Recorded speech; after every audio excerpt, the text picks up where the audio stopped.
नमस्कार दोस्तों, आज के हमारे इस वीडियो में हम आपके लिए एक नन्ही सी चिड़िया के शिवरात्रि व्रत की कहानी लेकर आए हैं।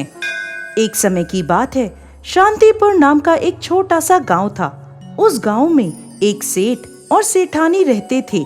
सेठ और सेठानी बहुत धनी थे, परंतु दोनों कभी भी कोई भी पूजा पाठ, दान पुण्य आदि भगवत भक्ति के कार्य नहीं करते थे।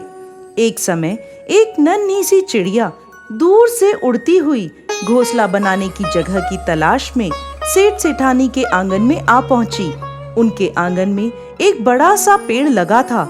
चिड़िया ने उस पेड़ पर अपना घोंसला बना लिया और वहां रहने लगी।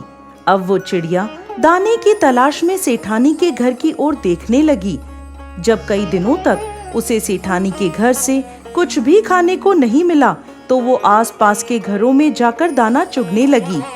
एक दिन चिड़िया ने सोचा, ऐसा क्या कारण है कि उसे इतने बड़े घर से अन्न का एक दाना भी नहीं मिल रहा।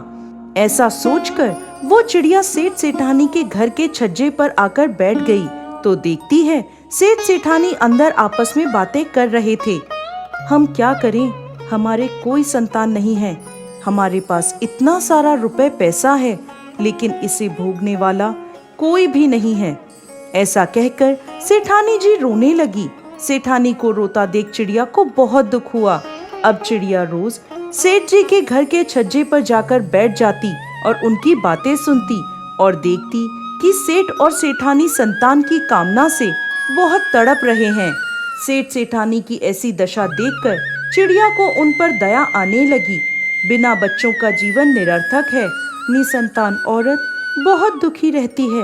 मुझे कुछ ऐसा करना चाहिए जिससे सेठानी जी को संतान प्राप्ति हो जाए। एक दिन वो चिड़िया मंदिर के आंगन में दाना चुग रही थी। तभी उसने पुजारी जी को कहते हुए सुना, फागुन का महीना शुरू हो गया है। कृष्ण पक्ष की चतुर्थी को महाशिवरात्रि का पर्व है। इस दिन भोलेनाथ की सच्ची भक्ति करने से प्रभु प्रसन्न होते हैं और सभी मनोकामनाएं पूर्ण करते हैं। पंडित जी की ऐसी बात सुनकर चिड़िया ने निश्चय कर लिया कि वो सेठानी के संतान प्राप्ति के लिए भोलेनाथ से प्रार्थना करेगी। ऐसा सोचकर चिड़िया ने वहां से उड़ान भरी। छोटी सी चिड़िया भूखी प्यासी कई दिनों की यात्रा करती रही और आखिरकार कैलाश पर्वत पर पहुंच गई। कैलाश पर महादेव और माता पार्वती को देखते ही नन्ही सी चिड़िया गिरकर बेहोश हो गई। माता पार्वती ने चिड़िया को अपने हाथों में उठाया और कहने लगी, चिड़िया, तुम्हें क्या परेशानी है? तुम यहाँ कैलाश पर कैसे आई? चिड़िया बोली, माता, मैं एक छोटे से गांव में रहती हूँ, जहाँ एक सेठ और सेठानी रहते हैं, जो निसंतान होने के कारण बहुत दुखी रहते हैं। मैं उस सेठानी को संतान के लिए तड़पता हुआ नहीं देख सकती। सेठ सेठानी की संतान प्राप्ति की कामना से मैं यहाँ कैलाश पर आपके पास आई हूँ। चिड़िया की बात सुनकर माता पार्वती भोलेनाथ से कहने लगी, स्वामी, सेठ सेठानी के संतान का योग है या नहीं? तब भोलेनाथ बोले, पार्वती, सेठ सेठानी के संतान का योग नहीं है, क्योंकि उन्होंने कभी भी कोई भी दान पुण्य, पूजा पाठ आदि भगवत भक्ति नहीं करी, इसलिए वो दोनों संतानहीन हैं। माता पार्वती बोली, स्वामी, ये छोटी सी चिड़िया इतनी दूर उन दोनों के लिए आई है, तो इसे खाली हाथ तो मैं नहीं जाने दूंगी। महादेव बोले, पार्वती, ये संसार सागर है, इसमें हर व्यक्ति किसी न किसी बात से दुखी है। तुम किस किस का दुख दूर कर पाओगी? पार्वती जी बोली, स्वामी, ये चिड़िया हमारे पास बहुत दूर से एक आस लेकर आई है, हम इसे खाली हाथ नहीं जाने दे सकते। तब भगवान भोलेनाथ बोले, चिड़िया, तुम्हारी भगवत भक्ति से हम बहुत प्रसन्न हैं। हम तुम्हें वरदान देते हैं कि आज से ठीक 9 महीने बाद सेठानी को एक सुंदर संतान की प्राप्ति होगी, लेकिन संतान प्राप्ति के बाद उन्हें भगवत भक्ति का भान, पूजा पाठ, दान पुण्य आदि करना होगा। ऐसा सुनकर चिड़िया बहुत खुश हो गई।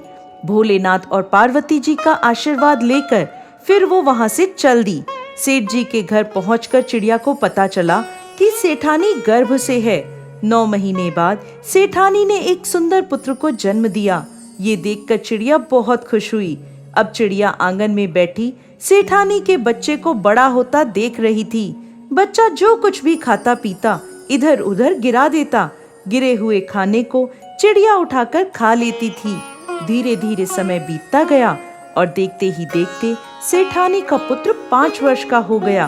5 महाशिवरात्रियां आई और चली गईं, परंतु सेठ और सेठानी ने कोई भी भगवत भक्ति का पूजा पाठ आदि का कार्य नहीं किया था। अब चिड़िया को इस बात की चिंता होने लगी। चिड़िया ने सोचा, मुझे कुछ ना कुछ तो करना ही होगा, क्योंकि इन्हें भगवत भक्ति का ज्ञान कराना बहुत जरूरी है। अब चिड़िया ने एक बार फिर कैलाश पर्वत की ओर उड़ान भरी। कई दिनों की यात्रा करने के बाद चिड़िया फिर से कैलाश पर्वत पहुंची। चिड़िया को देखते ही माता पार्वती बोली, चिड़िया, अब क्या परेशानी है? अब तो सेठ सेठानी को संतान भी मिल गई है। चिड़िया हाथ जोड़कर महादेव और माता पार्वती से प्रार्थना करने लगी और बोली, हे भगवान, मेरी एक समस्या है। सेठ सेठानी ने पुत्र प्राप्ति के बाद भी भगवत भक्ति नहीं करी है। मैं उन्हें ये बात कह नहीं सकती और वो दोनों ये बात समझ ही नहीं सकते। इसलिए आप दोनों को मेरी इस कार्य में सहायता करनी होगी। अब माता पार्वती भोलेनाथ से बोली, चिड़िया की बात बिल्कुल सही है, लेकिन उन्हें यह भान कैसे होगा? तब चिड़िया बोली, माता, आप और प्रभु दोनों उन्हें इस बात का भान कराएं कि वो अपने जीवन में कितनी बड़ी गलती कर रहे हैं। तब चिड़िया की बात मानकर माता पार्वती और शिव शंकर ने एक साधु और साध्वी का भेष धारण कर लिया और दोनों सेठ सेठानी के घर पहुँचे और वहां जाकर उन्होंने भोजन करने की इच्छा प्रकट करी। ये बात सुनकर सेठ और सेठानी बहाने बनाने लगे, इधर उधर देखने लगे। तभी उनका छोटा सा बेटा बाहर आया और हाथ पकड़कर भोलेनाथ और माता पार्वती को घर के अंदर ले गया और भोजन कराने के लिए बिठा दिया। तब अपने बच्चे की इच्छा देखकर सेठानी ने भोलेनाथ और माता पार्वती को भोजन कराया। तब वह बालक भी उनको भोजन कराने लगा। भोजन करने के बाद जब माता पार्वती और भोलेनाथ जाने लगे तो सेठ सेठानी बोले, हमसे यदि कोई गलती हो गई हो तो हमें क्षमा कीजिएगा। इस पर वह बोले, गलती तो तुम बहुत बड़ी कर रहे हो। ऐसा सुनकर सेठ सेठानी घबरा गए और बोले, साधु बाबा, हमें बताइए कि हमारी क्या गलती है, हमें क्या करना चाहिए? तब साधु बने भोलेनाथ बोले, तुम क्या समझते हो कि तुम्हारे नसीब में यह पुत्र था? ये तो एक चिड़िया की भक्ति के परिणाम स्वरूप तुम्हें प्राप्त हुआ है। उस चिड़िया ने तुम्हें संतान सुख तो दिलवा दिया, लेकिन भगवत भक्ति का लगाव तुम्हारा नहीं लगा सकी।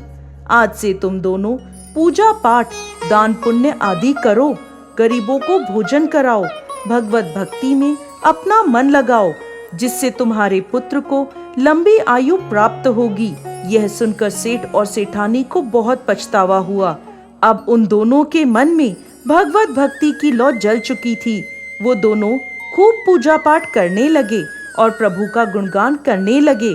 फिर से एक बार जब फागुन मास की महाशिवरात्रि आई तो दोनों पति पत्नी ने शिवरात्रि का व्रत किया। पूरे विधि विधान से भोलेनाथ की पूजा करी और उनका आशीर्वाद प्राप्त किया।